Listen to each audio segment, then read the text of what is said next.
Watu wawili akiwemo mwalimu wa shule ya msingi wamefikishwa mahakamani kwa tuhuma za mauaji ya Bi Rhoda Jonathan aliyekuwa na umri wa miaka 42, mkazi wa kijiji cha Burunga, wilaya ya Serengeti mkoani Mara. Watuhumiwa hao wamefikishwa mahakamani hapo Desemba 23, 2025 ni pamoja na Marco Maginga, umri miaka 45, ambaye ni mwalimu na mkazi wa jijini Mbeya, na Mwita Maginga, umri miaka 45, ambaye ni mkulima na mkazi wa wilaya Tarime mkoani Mara.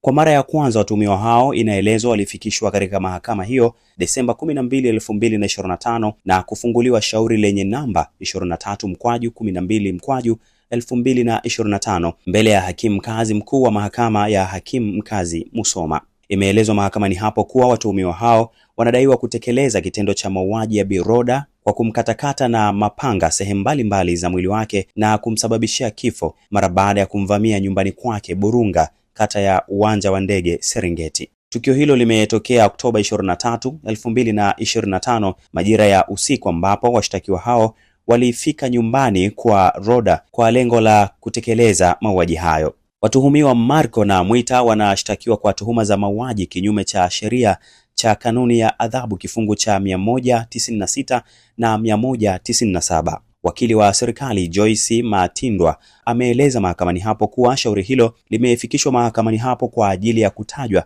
kutokana na upelelezi kutokamilika. Kufuatia maelezo hayo, hakimu mkazi mkuu wa mahakama hiyo Egwena Rujwahuka ameahirisha shauri hilo hadi Januari 5, 2026 litakapotajwa tena mahakamani hapo.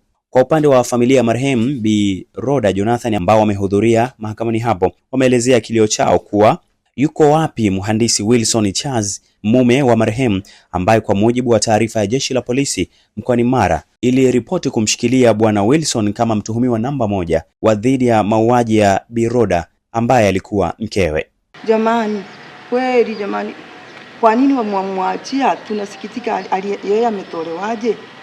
Hata hatujamuona. Yani tunaoletwa ni watu wengine ambao tujui. Vyombo vya dola vilitangaza, hata huyo mtu alitangazwa kwamba alikuwemo. Lakini tunasikitika, tulipokuja hatujamuona, maana walishikiliwa 5. Tumeona watu 2 tu. Yule mhusika yule alikamatwa mara ya kwanza hayupo. Sasa sisi ndio tunashangaa hivyo, tokaje? Mkuu wa wilaya alituhakikishia kwamba jeshi la polisi litafanya kazi yake, lakini cha kushangaza ambacho tumekiona, hatumuoni mtuhumiwa ambaye ni namba 1, ambaye ni shemeji yetu aliyekuwa amemuua mdogo wetu. Ameachiwa kwa kusudi gani?